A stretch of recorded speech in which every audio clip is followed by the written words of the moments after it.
Welcome into the Paul Farrington Show. Paul, joined by Jack Weinberger and Robert Ziggy Ziegler back in California. You okay there, Ziggy? Big yawn? You tired? Yeah, well, I'm having a big yawn because Fantasy Tour de France hasn't started yet. I'm seeing all these people join, and I'm thinking it's going to be a snooze fest when I beat them all.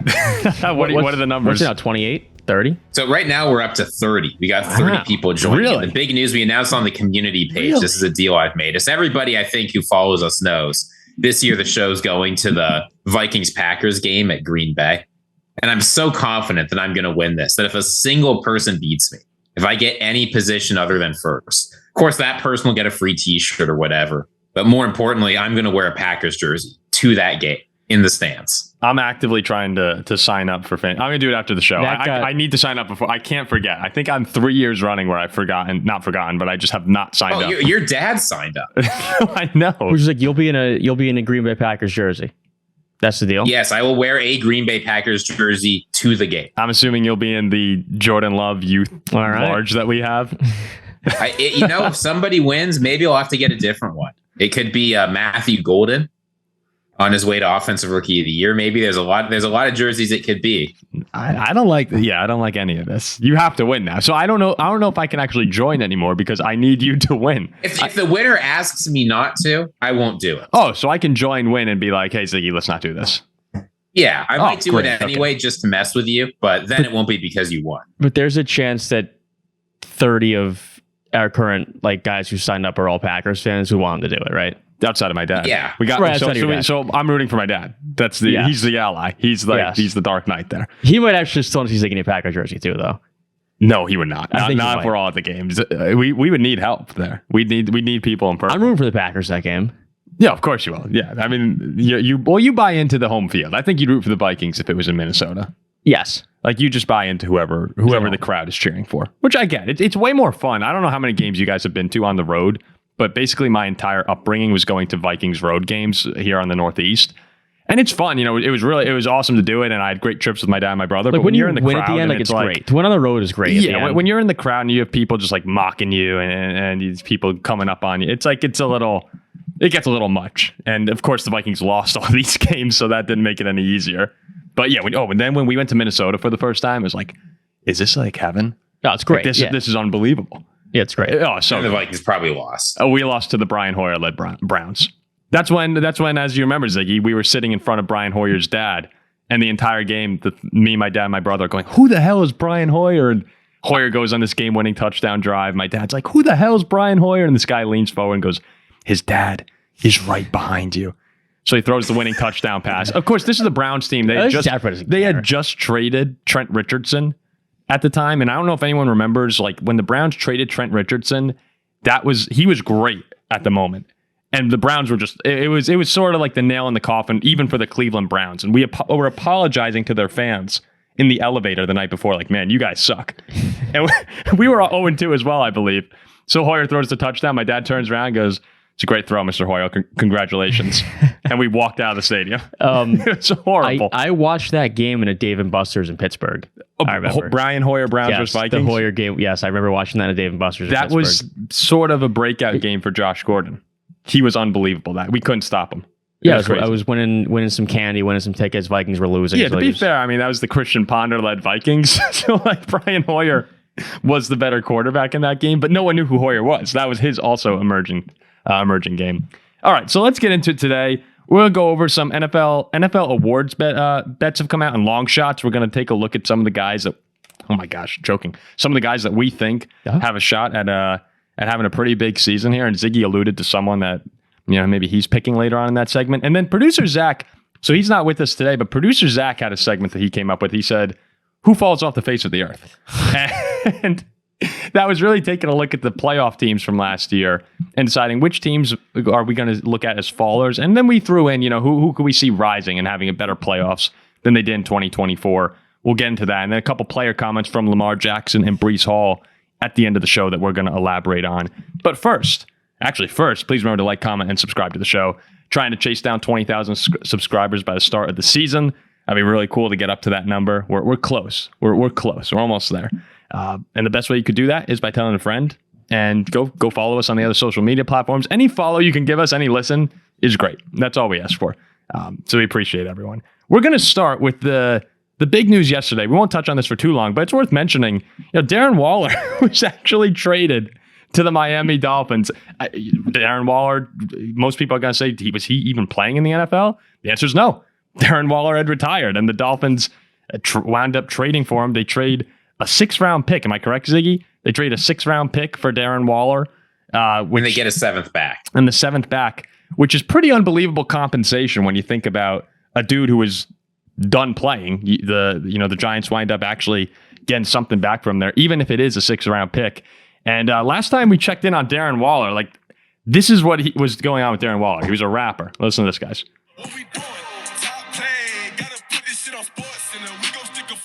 That's Darren Waller. This is Darren Waller.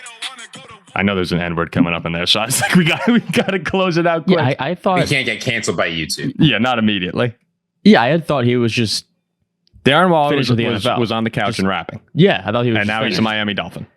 And the other thing he was doing was going on a media tour about how he actually retired week 2 when he played for the Giants and was asked to block a player on a play. And he said, I'm not doing this anymore. I'm done. Maybe he's not bad. Maybe he still got it.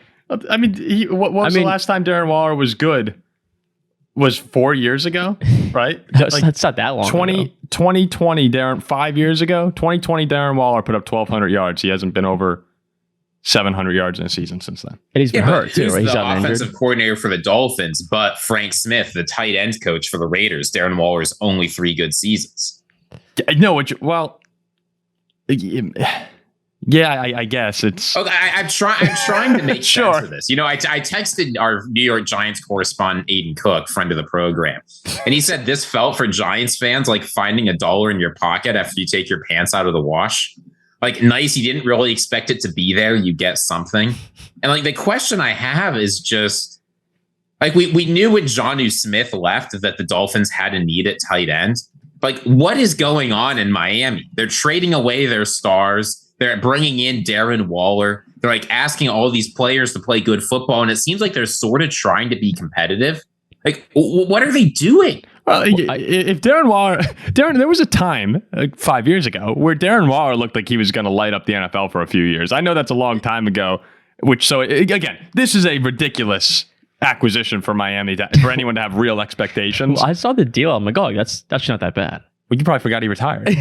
I legitimately. You probably thought he's been playing this whole time. I got caught up in the name. I'm like, wait a minute. He was the highest scoring tight end in fantasy for a couple of years, wasn't he? Yeah, 6 years ago. He was crazy. 5-6 years ago, Darren Waller was a 3rd-round pick in fantasy football. Gave what? They gave you said a 6th-round pick? Yeah, it depends how you value draft picks. And most people... Why not? Most people I know who are just, casual football fans, who gives a crap? 6th-round pick, 7th-round pick. But then when you talk to actual, football people, they're like, dude, I can't believe they gave compensation for that. And if you think about it, it's it's sort of insane. They could have given away Tom Brady for that pick. They could have. Or Antonio Brown, who's a 5th-round pick, right? You never know. You never know what that pick could be valuable. You could trade up with that pick. You could package it with something else. It's obviously a hopeful trade if you're a Dolphin fan, but I mean, we're kind of a hopeful show. So, I'm wishing the best to Darren Waller. If he could reclaim some of what he had. I mean, why do you give away a good tight end in Jonnu Smith? You give away Jalen Ramsey, then you get Darren Waller. Just not wanting to extend and pay any money. That's it, right? Well, Jonnu wanted out. And Waller I really am not putting much stock into Waller until he shows me he can do something. Ziggy, who didn't you say what? No, but look, I mean, Darren Waller is trying to continue a trend. Apparently, this is a trend now of tight ends retiring and coming back and playing decent football. We saw it with Jason Witten. We saw it with Rob Gronkowski, where they took a full season off and then came back and looked okay. I mean, none of them were all pros, but they were serviceable players. I think Darren Waller might be a little bit of a worse player than Jason Witten and Rob Gronkowski, 2 Hall of Famers. But and Witten too, I guess is a thing now. I'm just looking at the numbers too. Witten retired in 2018, 2019. He had 529 yards and 4 touchdowns. Next year he did nothing. But I mean, if you get 500 yards and a couple of touchdowns out of Waller, I mean, that's better than I'd expect, honestly. No, they're probably just bringing him in for something. How much can you really expect from the guy? Yeah, it's just also I mean, I like Tua. Tua's not bad. Tom Brady, he's not Tom Brady, who's thrown to Gronk, but Yeah, like if Darren Waller could find something, maybe he was a great weapon at one time. Can he find that again? I would bet heavily against it, but you never know. It's kind of a fun trade. Yeah, I think it's harmless. If you're living in 2020 and you're a Dolphin fan, you're like, hey, we got Waddle, we got Hill, we got Darren Waller. If you're living in 2020, it's Steelers Dolphins AFC chip this year.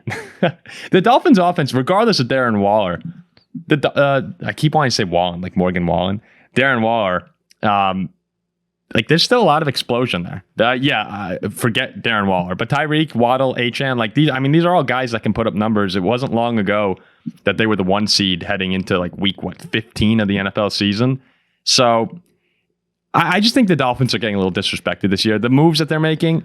Look, also if you're trading Jalen Ramsey and Jonnu Smith who don't want to be there and getting back Minkah Fitzpatrick, regardless of what you guys say about Minkah, who most people still say is an above average safety. Yeah, Minkah didn't want to be there in the first place. Minkah didn't want to be there. But, I think the Dolphins' moves, this one was more questionable than the Minkah one to me. The Minkah one, I think they were very happy with. This was okay, let's see what happens. This is just a roll of the dice. So, Darren Waller on the Dolphins. Producer Zach will have to get another jersey. Let's go on to those long shots we were talking about. So, this caught Ziggy's eye. And, whenever something catches Ziggy's eye, we kind of like turn our heads on this program. Like, oh, really? Okay. Ziggy's interested. It must be somewhat interesting because Ziggy's reading all these philosophy papers all the time. The greatest thinkers in the history of humanity. Some of them probably Ziggy would say maybe the worst thinkers. Idiots. Yeah, that's a more blunt way of putting it. So when Ziggy comes across something written by Bucky Brooks that catches his eye, we go, all right, let's take a look. So Bucky Brooks dove into the long shot picks for major NFL awards in 2025. What we're going to do here, we're just going to go through Bucky's picks, and we're just going to say as well, we kind of picked our own long shot award guys that we like. Not for every category, but it should be a fun segment here. So for MVP, Bucky said at plus 4,000, I believe it's at plus 3,400 now, Baker Mayfield, Tampa Bay Buccaneers. You guys, what do you think of that? You like Baker as a potential MVP candidate, dark horse? It's at the odds, it's not bad.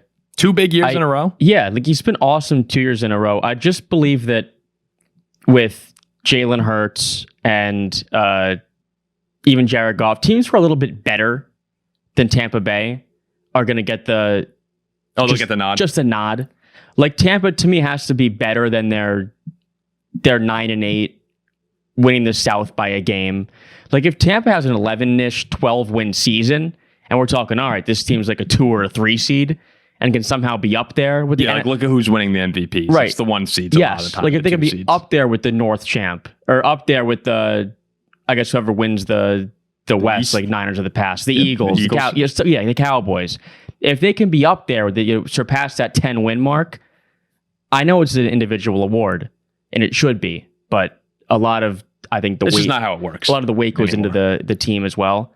And Baker's been great. If he can continue at that level and the Bucs can be a little bit better and they can get into that conversation with the Lions and the Eagles, the Rams, the Niners, whoever wins the West in that capacity, then I think it's a good value bet at plus 4,000 because Baker's good enough to do so. But are the Bucs? Yeah. And that's why did that catch your attention? I'll just read real quick here. The guys who are above Baker. So we kind of played the idea of long shots, as I said, being plus 2,000 or greater. You pick your number, it's arbitrary. But the guys who are above Baker and also plus 2,000 or greater: Justin Herbert, Jalen Hurts, CJ Stroud, Purdy, Jordan Love, Jared Goff. So what do you think of those guys, Ziggy? Any of those guys stand out a lot more to you? I actually like the Baker Mayfield pick, and I think for similar reasons to Jack. This Bucs team, I mean, Baker Mayfield has put up good numbers for the past few years and has gotten basically no MVP attention, which should worry you. But this Bucs team is in prime position to win their division. And realistically, a lot of the potential 1 seeds, I think, in the NFC are primed to take a step back in terms of win total. I think an NFC 1 seed this year is going to be closer to 13 wins than 15 or 16. And you don't have to get that 1 seed to get an MVP as a quarterback. But if you're a quarterback on a team that's a top 2 or 3 seed in your conference, everybody likes Baker Mayfield, right? He's got all of these weapons. I think the Bucs defense is primed to improve next year. Like, this is a team I think that could take a real step forward. If he repeats his numbers last year, throws for 70% and more completion percentage, 4,500 or more yards, 40 plus touchdowns. He had a great year. Yeah, maybe tamper down on the interceptions a little bit, make it closer to 2023's 10 than 2024's 16. I could definitely see him getting close. Now, overcoming Allen, Lamar, Mahomes, Burrow, that's going to be difficult. But I like his odds of doing that a lot more than like, how's Jalen Hurts going to have a better year than he had last year? Even if the Eagles win a bunch of games, they're going to say it's the system. CJ Stroud, Jordan Love, I'm not as confident in as Baker either. Yeah, I think of those guys that I mentioned, if you just ran through them, like Jared Goff, I think the Lions are going to regress win total wise. If Jared Goff wasn't in it last year, it's the 1 seed with incredible numbers. He's never winning. Yeah, if Jalen Hurts, if the Eagles are great, I think a lot of that will be, as you said, the system and Barkley being great. The Texans, I can't see them being much, like I see them as a 10 to 11 win team. Purdy's an interesting one, but I think he's more likely to be carried by the team. But they could win like 13 games this year. And then a couple of years ago, was it after the late in the season? Wasn't it Purdy, Tua, and Lamar who were kind of swapping the MVP vote? Purdy was up there. So like I can see a world where if the 49ers had this big bounce back, Purdy's in the conversation. Even though I'm someone who probably wouldn't have given him the huge contract. Then I think Herbert and Love are interesting at plus 2,500 and plus 2,000, where if Herbert breaks out and the Chargers are able to unseat the Chiefs, could be some value there. Same thing with the Packers. If they win the North, that's going to probably be driven by Jordan Love playing good football. I mean, if you go by, like, what was Tampa last year? The 3 seed? 3 seed, yeah. And they lost the close game to the Commanders. Yeah, but if you go by, like, the definition of MVP, like, most valuable player, Baker Mayfield to the Bucks has been up there these last couple of years as, like, the most valuable player. Like, Jalen Hurts is surrounded by talent. A lot of these guys are. Like, it's tough to dethrone someone like Josh Allen or Joe Burrow putting up these insane numbers. Yeah, of those guys we mentioned, I would say Stroud or Herbert are the most valuable to their team. Baker's close. No, Baker I do think is close. But I feel like we're disrespecting Jared Goff a lot. When he has been so good. Jared Goff, I mean, I think he should have been in the conversation more last year, but my view is if he didn't win it last year, I can discount him ever winning. Yeah. It's just not going to happen. So, I don't think none of us think Baker was a bad pick there. Offensive player of the year, we're not going to get super into all of these ones, guys. So don't worry. It's not going to be too drawn out. Offensive player of the year, he has Josh Jacobs at plus 2,200 after a big year last year, 1,329 rushing yards, he was 6 in rushing yards. I'm not a huge fan of this pick. I think Josh is in line to have another really good year. Offensive player of the year to me, though, that's Saquon rushing for 2,000 yards. Player of the year should go to a superstar. And if you're not a top 3 player at your position, you're not a superstar. Sorry, Josh Jacobs. I know you're trying to stir the pot. Sidebar, truly though, Josh Jacobs is not a superstar. He's a star player. He's really damn good. Top 10 running back for sure. You can make the argument. Top 5. I put him at 5 or 6. Yeah, you can put him at 5 or 6. That number 1 level to me is clearly Saquon and Henry. And then if you want, we were talking about this the other day. If you want, you could throw Gibbs and McCaffrey in there. McCaffrey's with the injury right now, it's hard to necessarily throw him up. But what was Jacobs last year? He was like 5th or 6th in six in rushing, 6 in rushing, 4th yards. most rushing touchdowns, 15. He was awesome. He was unbelievable. He was great. Yeah. I don't see him as offensive player of the year though. Like that to me. This is the long shots. We have to remember that these are the long shot guys. But I don't know if that's even a great long shot. Like for him to win offensive player of the year, it's got to be like monstrous. Can you see him better than last year? He's another year older. I think if he's at next year's level, there will be someone else of the guys. That's what I'm saying. Like, can you see him even better than that? Of the guys who are plus 2,000 or greater, the long shots. CeeDee Lamb's are there at plus 2,000. McCaffrey's plus 2,000. Amon-Ra plus 2,800. You have Tyreek, Neighbors, Brian Thomas. Achane is there at plus 4,000. I actually think that I know I just said with the injuries it's scary with McCaffrey. If he's able to bounce back, this is a real long shot. I actually think plus 2,000 is not great value for McCaffrey. But if the 49ers are to have this great season that a lot of us think they're going to have given the weak schedule, McCaffrey will be a driving force behind that. He's allegedly, and at this time of year, everyone's in the best shape of their life. And I really want to believe it. But I heard his quote that this offseason, they're trying to rebuild his body from scratch. And just to me, that is a really concerning comment. Whenever you hear a star player go, I'm rebuilding from scratch, that usually winds up ending poorly from my experiences seeing comments like that. I think a better alternative than asking Christian McCaffrey to rebuild his body from scratch would be asking Kyle Shanahan not to give him the ball 350 times a season. Yeah. But Shanahan, this is why McCaffrey's plus 2,000, right? If he's healthy, Shanahan's giving him the ball 30 times a game until his legs fall off. Like that's just how it is in San Francisco. I think the best value there is Malik Neighbors. What is he? He's plus 4,000. Plus 3,500. Bad players on bad teams don't win Offensive Player of the Year. Yeah, but I think that what were the Giants last year? 4-13, something like that. Somewhere around there. I mean, I love Jackson Dart. I'm a Dart guy. If the Giants have like even an 8-9 record and Neighbors leads the league in receiving yards, he couldn't win it at plus 4,000. If that happens, I guess he could be in there. I guess I'm not as high on the Giants offense as you apparently are. Like if Neighbors were to be top 3 in receiving yards in the NFL. We've had, over the past few years, we've had Saquon, McCaffrey, Jefferson. All their teams had great years. Kupp, Henry, Thomas, Michael Thomas, and Mahomes, his last quarterback in 2018. Quarterbacks really haven't won the award lately, which they're trying to move off that. MVP is becoming more of the quarterback award, which...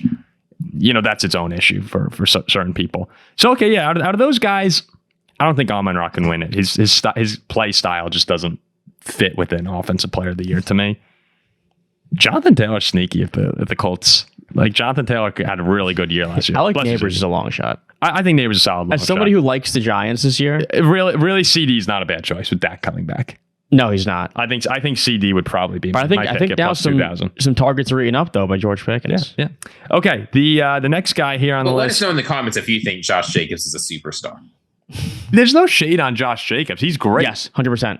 Yes. Yes. Well, he's a great player. Everyone agrees on that. But he's not on the same level as Saquon or Derrick Henry. Like, and they're the superstars. Yeah, he's borderline tier 2, possibly tier 3 at the position. Then even look at the receivers. Unfortunately, it is what it is. Like I'd probably give it to JJ or Jamar Chase, or it's a big climb. Do you think Amon-Ra is a superstar? No, I don't know. I think he's probably because he's similar. Would you say he's similar sort of Josh Jacobs in that regard? Yeah, he's a top 5 player at the position, borderline, very close, but he's not tier 1. Yeah. I think and people will get mad at that, but you're still talking about a top 5 player. It's just I think most people agree with that outside the fan base. Defensive Player of the Year, we didn't think this was really a long shot. He had Will Anderson Jr. at plus 1,300. Yeah, do you hear me almost say Will Howard there? At plus 1,300, Will Anderson Jr. Will Howard. He, Will Anderson should be really good opposite Danielle Hunter, he has his own claim for going for Defensive Player of the Year after how good he's been recently. So, Ziggy, anyone stand out to you potentially here? Let's look at the Defensive Player of the Year guys over 2,000. Sorry, I have to maneuver all around the odds here. You like maneuvering? These lists of people are just so long. I can't even find them. Okay, Defensive Player of the Year, plus 2,000. Trey Hendrickson, plus 2,200. Jalen Carter, plus 3,300. Surtain's plus 3,300. Anyone stand out? I mean, there's a few interesting players there. Jalen Carter, Nick Bosa, those are others. But for me, I think the easy answer here, and a player who I think has been forgotten about, is Trey Hendrickson. This Bengals defense, just by a matter of luck, will be better next year. And you have to keep in mind, Trey Hendrickson has had back-to-back 17.5 sack seasons. I know there's a lot of speculation that he might leave the Bengals, and if he does, bully for him. But I fully expect that they're going to be bringing him back. This Bengals front office plays hardball. And if he has a similar season, right, we're talking last year, he led the NFL in sacks. It is not unrealistic to think he can do it again, or at least get very close. If he does that, the Bengals are good. The defense is closer to league average than league bottom. He will absolutely be up there and be talked about, even if very little's changed on his part. I think that's a great pick. Where's JPJ? Joey Porter Jr. I exited. Hold on. Let's see. Where's Joey Porter Jr.? I like that pick too, though, Ziggy. I would be surprised if he's even. Jalen Ramsey's plus 15,000. Joey Porter Jr. plus 20,000. Same odds as Dallas Turner, Kyle Van Noy, Deron Bland, Zadarius Smith. I like Dexter. Where's Dexter Lawrence? He could be a good one too. Where's he? Dexter Lawrence? Sexy Dexy's at plus 5,000. The thing is, he gets no respect. I don't think he's going to start getting respect, which is a huge shame. I'm seeing Joey Porter Jr. at plus 40,000, Ziggy. Well, then you should bet on that. That's the pick. Joey Porter Jr. plus 40,000. Lock down some good receivers. He's bat some balls down, get some picks. He's the number one, right? Yeah, he is the number one. He's the number one even corner with Jalen Ramsey there. He covers Jamar Chase and Zay Flowers, and he goes up against his guys. What were Jamar Chase's numbers? Hold on, let's see. What was Jamar Chase's numbers against the Steelers? I think JPJ did okay. Typically you guys play. Well, wasn't there? He had 10 catches for 96 yards and a touchdown in the January game, and then he had 6 catches for 86 yards and a touchdown. I mean, that's moderate in the loss, like the 44-38 loss. He didn't kill us. No, he didn't kill you. I mean, 10 for 96 and touchdowns. That's a good game, yeah. But the other one's fine. I mean, as far as Jamar Chase is a guy that he has 193, 264, 177. He didn't do that to you. No. If I told you coming into the game, the first time you played him, 6 catches, 86 yards and a touchdown. I don't know if you sign up because of the touchdown, but yardage wise, you'd be like, yeah, 100%. I'll take that every day of the week. JPJ now is third. And we don't even know. I don't even know. Was Joey Porter Jr. covering him one-on-one? I didn't. I wasn't watching. Almost certainly not. He was. Jamar Jackson was certainly getting doubled. Yeah. So I like it though. Ziggy with Hendrickson, second in voting last year for Defensive Player of the Year, and all those things made sense. Okay, the 2 rookies of the year for Bucky were R.J. Harvey, running back for the Broncos, and James Pierce Jr., the edge for the Falcons. James Pierce Jr. Out of Tennessee. He was the guy that I remember Lions. There was a mock draft. Right? The Lions. No, actually, he went. Didn't he go? He went 18th or something, right? Isn't that where the Falcons were picking? Oh yeah, you're right. I was thinking somebody else. Yeah, he was the first round pick. Yeah. But James Pierce Jr., if I remember, was the guy that the Lions fans were like, he doesn't like to tackle. He doesn't like to seek contact. And it's like, yeah, he didn't really fit with the Lions. He was someone that had big potential for falling. Ziggy, who do you like as a offensive or defensive rookie of the year at value? You hinted at the beginning of the show. Rookie of the year is a tricky award, especially on offense. It often just goes to a rookie quarterback, but less often than you would think. In the past 10 years, it's only gone to a quarterback 6 times. So obviously it's favored towards quarterback, but that's not like MVP, right? An MVP, if you pick someone other than a quarterback, you're kind of crazy. Yeah. If no quarterback has a great year, you can absolutely get someone other than a quarterback in there. And frankly, there's only one quarterback, I think, who has a realistic shot of having an okay year. And I'm not very high on the Titans. So the player I'm picking is a guy who has a chance to be an impact player on a playoff team coming into that Jamar Chase mold, if not necessarily the same stats as Jamar Chase. At plus 3,300, I actually think Matthew Golden's a real guy here. He will probably be very early on the wide receiver 1 for the Packers. The narrative, you always look at narratives, all offseason has been this Packers team needs a wide receiver. If they just get that, they will be good. If they win 11 games again this year, but you have Matthew Golden playing good football, everybody's going to be talking about how he's transformed to the Packers offense, even if he really hasn't.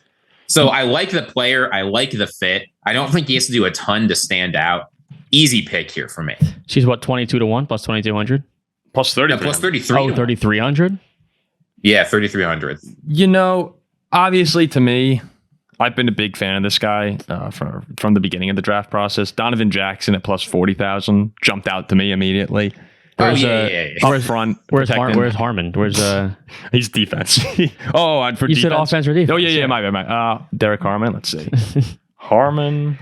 I love how immediately we just go to our guys. Plus 4,000.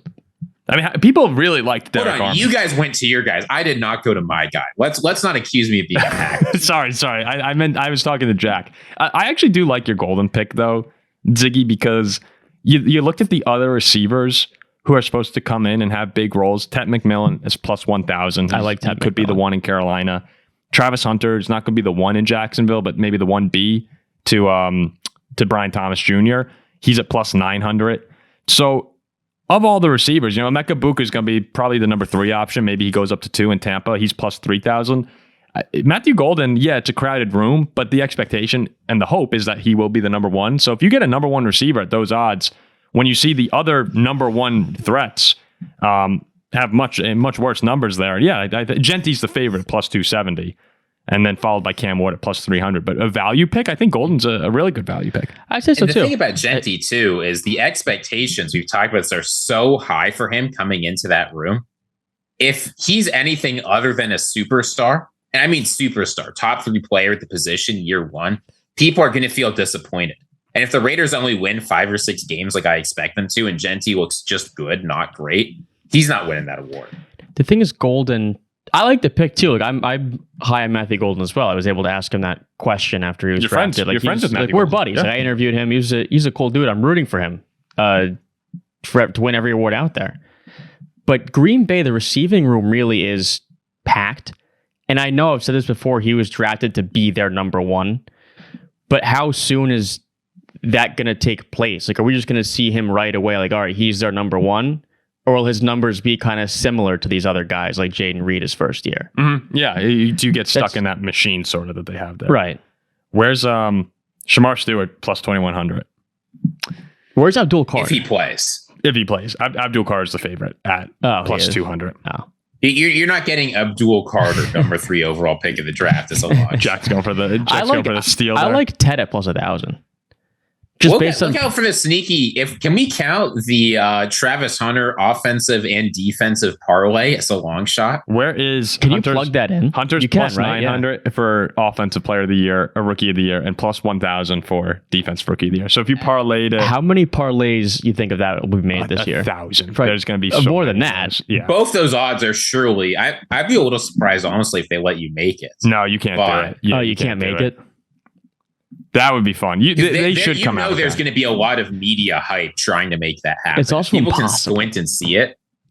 Oh yeah, they should allow that. That's a fun one. Okay, and then Bucky ends with comeback player of the year, Jair Alexander. We'll skip that one, but Jair could be sued for a nice bounce back when the Ravens defense. Coach of the year, McVay at plus 1,800. The coaches at plus 2,000 or greater. This is who I like. Number 1 is Kyle Shanahan at plus 2,000. I think Shanahan. He's never won the award. Everyone thinks he's one of the best offensive minds, if not the best in the game. And again, what's so important to coach of the year? It's the record, right? Is Campbell and O'Connell last year going back and forth?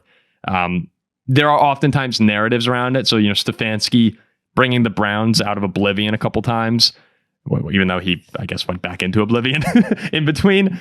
He's won the award twice now. But I think Kyle Shanahan, given all the injuries of last year, McCaffrey coming back, if they win 12 or 13 games and are the 1 or 2 seed, like a lot of people think, his name will be up there. I think that's great value. The other guys are Jim Harbaugh, Gannon, Campbell, LaFleur, Sean Payton, Shane Steichen. I like Sean Payton. Where's Sean Payton's odds? He's plus 2,500. I think the Broncos come in second in the division when the playoffs again. You think they're a wild card team? Yeah, but if Denver wins you're not winning this award as a veteran coach of a wild card team. With the second year I think they need to win the division because they did that last year was more impressive. But what if they win 11 games this year, coming second in the NFC West? I think last year 10. I think last year's 10 wins with the rookie quarterback and a playoff appearance was more impressive than if they win 11. There are 2 ways you can win coach of the year. Basically, you can either be a first-year head coach who took over a bad team that outperforms, maybe makes the playoffs, or you can be a coach of a 1 seed. Those are really the only ways that you can win it. The first one that you mentioned, the favorites, the top 4 are Ben Johnson, Mike Vrabel, Liam Cohn, and Aaron Glenn. I mean, Shanahan's a good one. I think it's good. I really like that one. The Niners who were poor this past year, if they can go in 12 games. You have to bounce back. He's probably someone who should have at some point won the award, right? That's... I like that pick a lot, personally. Did you like anyone's Ziggy before we move on? Rookie comebacks, I think that's a fair bet to place just straight up. Sweet. All right. So that's Bucky Brooks and our opinions on some of the awards for next year and long shots. If you like any one of them, let us know. If you dislike any of them, let us know as well. Ziggy, looks like I see that little cheeky grin. Is there something? No, I was just thinking, to tie us back to the opening to catch it all up. I'm thinking, where does Bucky Brooks rank on my philosopher tier list? where would he second? be? No, not quite. I mean, I'm not that strong. He's somewhere between Hobbs and Locke. Okay. All right. Let's get into producer Zach's Who Falls Off the Face of the Earth segment from the playoff teams last year, recapping who they were last season. In the AFC, 1-7, it was the Chiefs, then the Bills, the Ravens, the Texans, your 4 division winners. Then you had the Chargers, Steelers, and Broncos as the wild cards. In the NFC, division winners were 1 the Lions, 2 the Eagles, 3 the Bucks, 4 the Rams. Of course, the Rams beat the 5th seeded Vikings in the wild card round. The 14-win 5 seed. The 14-win 5 seed. I was thinking about that the other day, just how ridiculous that was, that we won 14 games. And that should be, if you told me before the year the Vikings won 14 games, I was like, we did it. You're the number 1 seed. Like, we got the one. Yeah. We got the one. The 6th seeded Commanders and the 7th seeded Green Bay Packers. So I think the Packers might go like 2-15. I'll take the first one here. I don't think these guys are going to fall off the face of the earth per the segment name, but oh boo! Oh come on, fall off the face of the earth. Like these are all good teams here. There's no reason not to like the Denver Broncos next. Like I spent a lot of time just looking up the Broncos, and you go through everything. It's like defensive line is really deep. The linebackers, they get Drake Greenlaw and Alex Singleton back from big injuries. Now that we'll see how they bounce back, but those are two guys who can be prolific when healthy. Their secondary, obviously, they have Surtain, and they drafted Jahdae Barron, so the defense should be unbelievable. Like it's not crazy to think that the Broncos will have the best defense in football next year. Offensive line, off the charts. The problem I have with Denver, though, is, Bo had a great season last year. He really did. I was going through again. I was trying to find like the obvious hole, and I was hoping it would be Bo Nix. But, Bo had a good year. He had a great rookie season. I just think that this is a 8 or 9 win team that can't stack up. Like the fears that you had with the game in Buffalo, the 7-2 game, they lost 31-7. I just don't see the offense there. I don't think there's enough talent on the offense to Cortland Sutton, Marvin Mims, Devon. What was it? Vele? I don't even know the third receiver. The Utah U. Put some respect on that guy. He's a good receiver. Evan Ingram had a bad year last season. He joins. I'm just not buying Denver on offense. The defense might be unbelievable. But I think that ultimately, with the schedule that they have, going up against these really good AFC teams, I think they're an 8 or 9 win team that winds up getting caught by a team like Cincinnati, Cincinnati last year, they'd snuck into the playoffs, would have been really dangerous. And they're one of the teams that I'm putting in, and I need to take someone out. And I think I'm going to take out Denver. I'm also taking out the Steelers, no offense. I don't know why you would do that. Go ahead. Go ahead. So I want to be high on the Denver Broncos, Paul. I do. I like Bo Nix. He's on my dynasty team. I sort of like, as much as I don't like Sean Payton, I like the idea of them turning around. But they were 3rd in scoring last year after being 27th the year before. Was this Broncos team really the 3rd best offense in the NFL last year? No, not even close, right? They were a little bit above average. And we've seen a whole bunch of times quarterbacks that look good and are very efficient scorers year 2, the pieces around them don't look as good. The interception rate goes up. Knicks had a lot of turnovers last year. 12 is a pretty big number of interceptions to throw for a quarterback. J.K. Dobbins and R.J. Harvey, I mean, those are fine players to add, but you're not adding Jahmyr Gibbs to this team. I definitely think, even though there's a good reason to believe they'll have a top 5 defense, if the offense regresses to being just average in scoring, which I think is probably where they should be, you need your defense to do a lot of work to make the playoffs when you've got to face the Chiefs in your own division. Yeah, I mean, for the sake of this segment, like what our segment is, like by term falling off the face of the earth. Yeah, I mean that's hyperbole, Zach. I mean, we know. But that's the pick that I can see. Yeah, but they won't fall off the face of the earth. Fall off the face of the earth to me, it's like if you don't make the playoffs, nobody cares about you. You might as well not exist. You can say but who's like the Vikings are a prime candidate to fall off the face of the earth if McCarthy's not good. Yeah, that's a really good one. Like that's like, I'm not going to pick him because I'm hoping that JJ is good. But if JJ's solid, the Vikings will not. But if JJ's bad, like we can easily fall off the face of the earth. I like Bo Nix. Like I think he's good enough. Where I think this is probably a playoff team again. So if you go look at you have to go looking at the offense, the lack of weapons, and then you could say you don't trust Bo Nix. But Bo did, and I know Denver fans, anyone listening is going to be really furious hearing this. But in their defense, Bo got better almost consistently throughout the season. Very rarely did he have. I don't even know if he had 2 bad games back to back post week 4. What he had They won both the games where he had multiple interceptions after week 4. So I just don't think, like Ziggy said, that the offense is there, despite the great scoring output that they had last season. I'm picking the teams. I think the Jaguars are a really good bounce back candidate with all the weapons that they have. And this is just me favoring offense over defense as far as like being able to contend, like truly contend. And the Steelers and Broncos calling cards are defense, and you saw what happened to them in the first round. They got absolutely train railed by. So I've never heard of train rail. What? I kind of liked it. Just keep going. That's what happened to him, no? Yes, we got train railed. Train railed. All right, who do you guys have? Who can you see falling off or rising up? Who can you see rising up as well? You want to take it, or want me to take it? I'll take the follower here because I know this one's going to get polarized. Train railed. I don't know what that was. I was between train wrecked and railed. Train wrecked and railed is what happened. All right, I'm sorry. Well, let's stop this from getting derailed here. Yeah. I'll tell you what team's going to get train railed next year. It's a team that's in the division where the teams around them are getting better, and I don't think they are.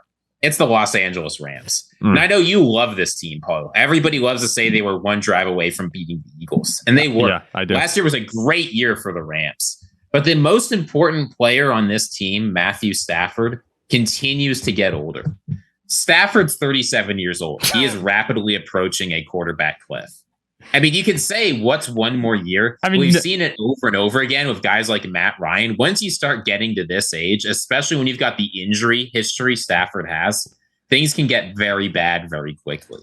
The defense is still young and inexperienced. Jared Verse did not have as good a year as everybody thought he did. I mean, he's a fine player. I think he'll be productive, but it's not like their defensive line is completely solved. Devontae Adams is on the wrong side of 30. With the Cardinals, I think, improving, the Seahawks improving, the 49ers getting healthy, I think the Rams are a real candidate to finish 4th in the division next year. I thought that was really funny how you said Matthew Stafford continues to get older, as if you're like, you go like, Jared Goff continues to throw interceptions in big moments. It was like something that Tom Brady did not get older. Like 10 years, the man didn't age. But Matthew Stafford, you can see the age on the field. See, Aaron Rodgers does not age. But I see, like Aaron Rodgers ages like a fine bottle of wine. Ziggy, but Matthew Stafford, I get where you're coming from. The anti-Rams people, I will give them this, is that Stafford in the regular season and being able to hold up for an entire season is a concerning sign. I believe that them just being able to get in. So I think the 49ers are going to win the division.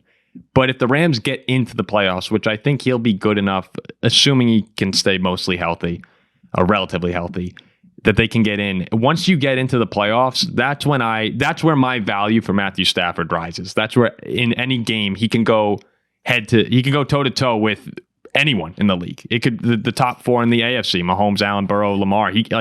In one game he can go shot for shot with any of them. So, and I think I take him over anyone in the NFC in one game. So that's where my value in Matthew Stafford is placed.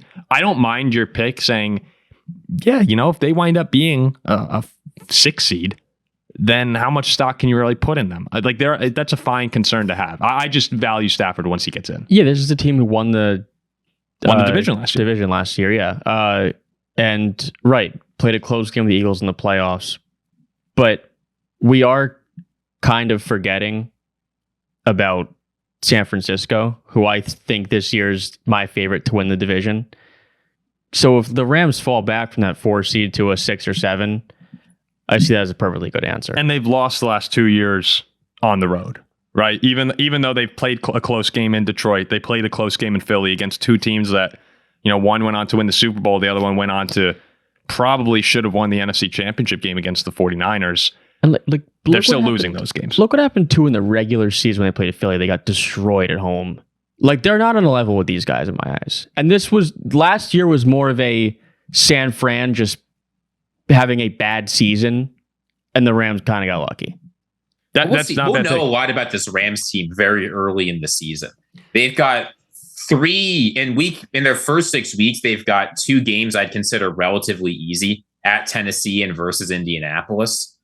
Otherwise, you've got versus Houston, at Philly, versus San Francisco, at Baltimore. Yeah, that's they good. They play a lot of tough games early. which if you're worried about Stafford holding up for a full season is great. Get the hard ones out of the way early. But I don't believe in this team. What about you, Jack? Did you have a riser or a faller that you wanted to point out? Well, my riser is the Steelers. And then naturally. My faller, I think will fall off the face of the earth entirely is the Commanders. Like this team last year, Daniels had one of the best quarterback seasons of the season. He was great. They remind me of last year's Texans. This team had the number 2 pick in the draft and exceeded expectations. Like they were bad. Jayden Daniels had a great year. Got him to a 6 seed. And I think they're being very overrated because they went and won those 2 games on the road in the playoffs, which is hard to do. I'm not taking any way success or credit from them. Like it was an incredible run they had. But they're going up against. No one's talking about Dallas now with Pickens and Lamb. I like Dallas. And the Eagles, who are the best team in the league. And even who in many people's eyes, the worst team, like the Giants. They have Dexter Lawrence and Abdul Carter. I think that there is more of a Brian Burns. Yeah, but like that D-line is sick. There's a big red X on Jayden Daniels' back. It reminds me of what happened with CJ Stroud from his first year to his second year. And I know that CJ Stroud, again, got into the playoffs. Yeah. But that's a much easier division than what Jayden Daniels has to deal with.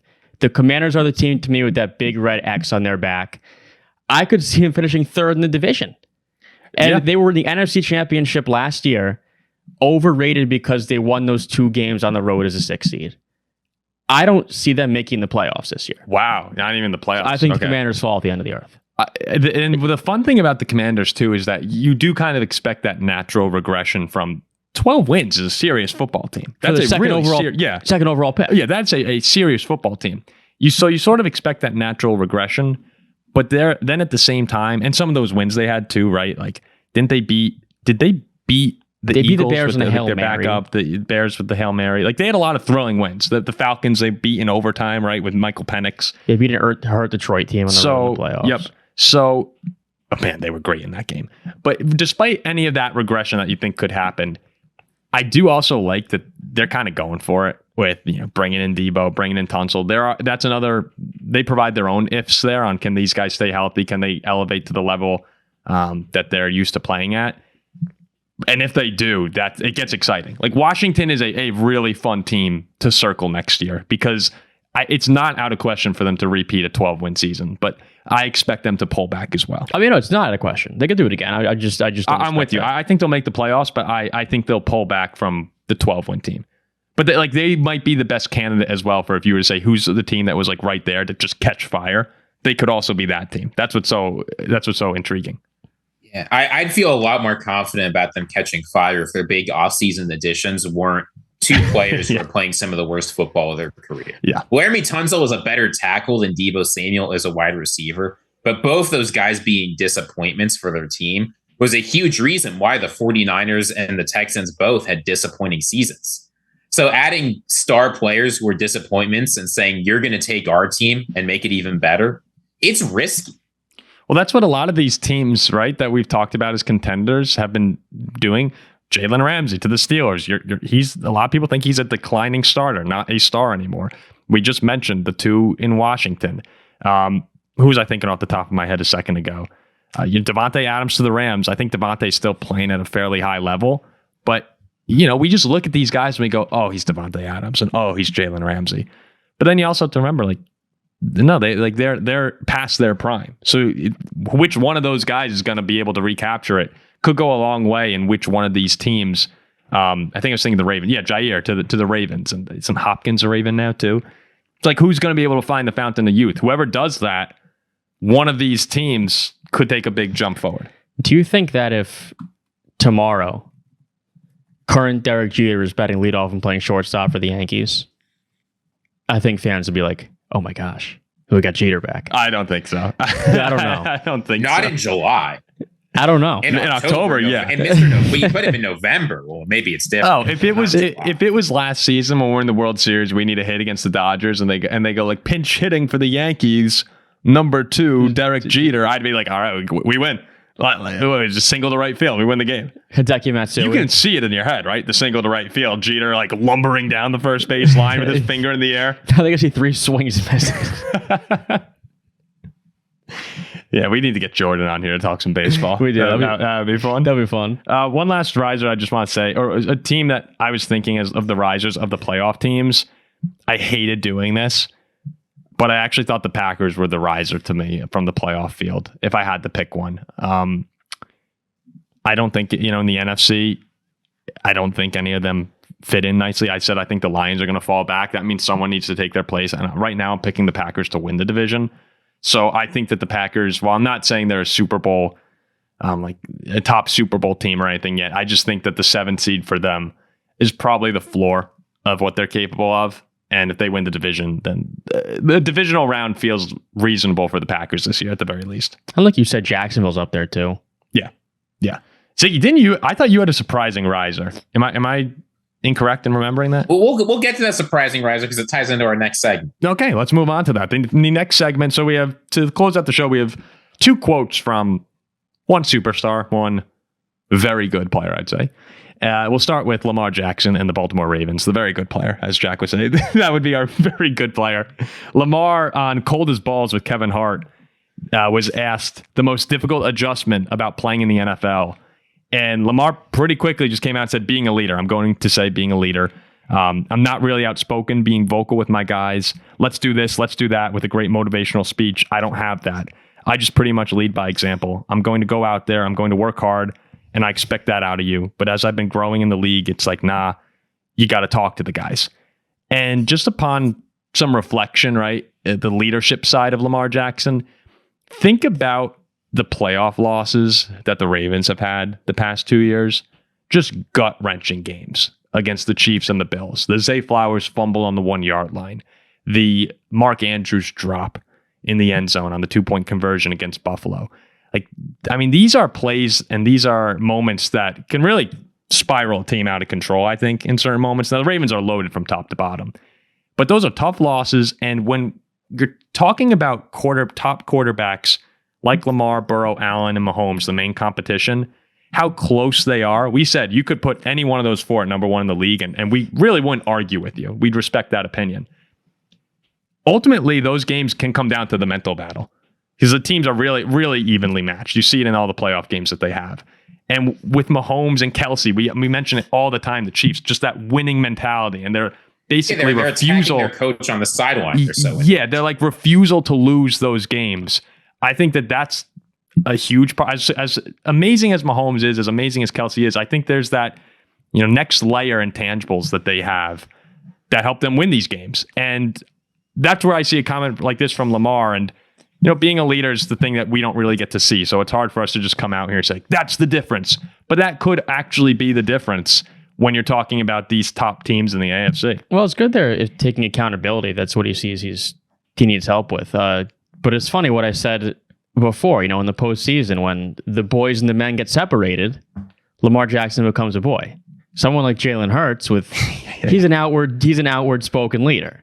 And this is my argument before is it is a crucial, I think, underrated thing to do as a quarterback. And that's why funny to me. Jalen Hurts would have gotten Deontay Johnson in the game when it was 40 degrees outside. No, I really thought that this was a great comment from Lamar. Lamar becomes a boy in the postseason. What did you think, Ziggy? Well, and this is a skill that people need to work on, right? Leadership, people often talk it's hard, natural. But the thing that comes to mind for me is Jalen Hurts too talked about how hard it was for him to become a vocal leader in the NFL. And he said in the middle of that collapse in 2023, the biggest thing I need to work on is improving my vocal leadership skills, just getting out there, talking to the guys. 2024 offseason, what happens? Lane Johnson comes out. He says, Jalen Hurts, he talked about that being a thing you need to improve on. He's improved big time. I'm expecting big things from us this year because Jalen Hurts has taken that leadership role. Jack, what happened last year with Jalen Hurts taking that leadership role? They won the Super Bowl. So is this Lamar to the Super Bowl? Are the Ravens the big playoff riser? Are they finally going to overcome it? I don't know. But I don't think it's crazy with how effective a player is to believe Lamar Jackson when he says this is the thing I need to work on the most. It's very difficult to do, But the guys who can do it well, your Tom Brady's, your Patrick Mahomes, huge dividends. Big Ben's. Yeah. It's funny to me, Jack, that you value quarterback leadership so much, but dislike head coaching so much, which is so important for leadership. Players to lead. Well, a quarterback also plays the game. Yeah. I understand. The head coach just stands there and watches. He leads. He's a leader. I could literally coach the Eagles and they win a Super Bowl. I say, Hurts, go lead the team and do your thing, and they'd win the Super Bowl. Jokes aside, though, yeah, I did really like that from Lamar, though, because you see Patrick Mahomes as one of those guys who's in the face of his teammates. He's always very outspoken. Tom Brady, right? That was like his thing. And when you watch NFL films and you have the guys mic'd up, it's Brady running up and down the sidelines, screaming in people's faces and saying, "Hey, we're okay," when they're down 20 in the Super Bowl. Belichick does nothing. He just watches Tom Brady do his thing. Belichick doing all the work. Belichick does all that work that you don't see, and then all the preparation. But that's just not Lamar. Like, Lamar's not the guy to come out of the tunnel and say, "Let's effing go" to the crowd. Like, he's not like that. So I do think that is necessary in those critical moments. And I thought you saw him getting a lot better at that last season too. Not that any of us are on the sideline. So you have to take that with a grain of salt. But I do like what we're seeing from Lamar's mindset coming into this year of, I'm the guy. And he is. He's a 2-time MVP. Possibly should have been 3-time MVP. The last bit of comments here is from Breece Hall. Talk about the Jets. And Ziggy was a big proponent of getting this into the show today. I'm not sure where he's going to go with this, but Breece Hall came out and said, "I think people think the new coaching staff and the new GM means a rebuild, but we have a lot of really good players on the roster. We're trying to win now. I think a lot of people from the outside are going to take that for granted and not realize that we actually have a team. I think our ceiling is very high. We have really good, healthy competition. We're all pushing each other to get better each day. It's going to be fun." I'm not sure I agree that it's going to be fun in New York next year. I think the Jets are possibly the worst team in the division, below New England. I don't agree with Breece. I don't think it's going to be fun. I think that the Jets had that little window with Rodgers of insane hope. And really, to me, it all evaporated along with Aaron Rodgers' Achilles. That moment in time, seriously, as a football fan, I'll never forget that. I mean, Justin Fields is not bad. He's not. I think it's a team who can keep him, who can be kept afloat. I don't know if they'll be terrible. Well, the thing about this games? Jets roster, I don't know. Justin Fields and the Steelers last year, it's not like that Steelers team was a super team, right? It wasn't like we were putting him on the Minnesota Vikings or anything, but it was just a solid team. Nice. And you look at who Justin Fields has around him. I mean, this Jets team has good players. Breece Hall, even coming back from injury, good player. Garrett Wilson, great player. On defense at every position, you've got good players. Quinnen Williams is a good player. Jermaine Johnson's a good player. Sauce Gardner is an incredible player. This Jets team on both sides of the ball has not just stars, but superstars. I'm not saying this Jets team is going to go out and win 14 or 15 games. They don't have. First off, they don't have an offensive superstar. Garrett Wilson is going to be a superstar next year. I like Garrett Wilson. He's very good. Do you think Wilson's that much better than Justin Fields and Garrett Wilson reunited? The only thing Justin Fields can do effectively as a football player is throw deep shots to Garrett Wilson. Well, guess what? Here we are. He's there. Do you think Wilson's that much better than Joe Burrow, Jamar Chase all over again? I don't think the Jets are terrible, and they it'd be crazy for me to come out and say Garrett Wilson's a really good player. Most teams immediately sign up for Garrett Wilson. I like Breece Hall. I think he's really good. I don't think their defense is anything close to what it was. That's fallen off big time.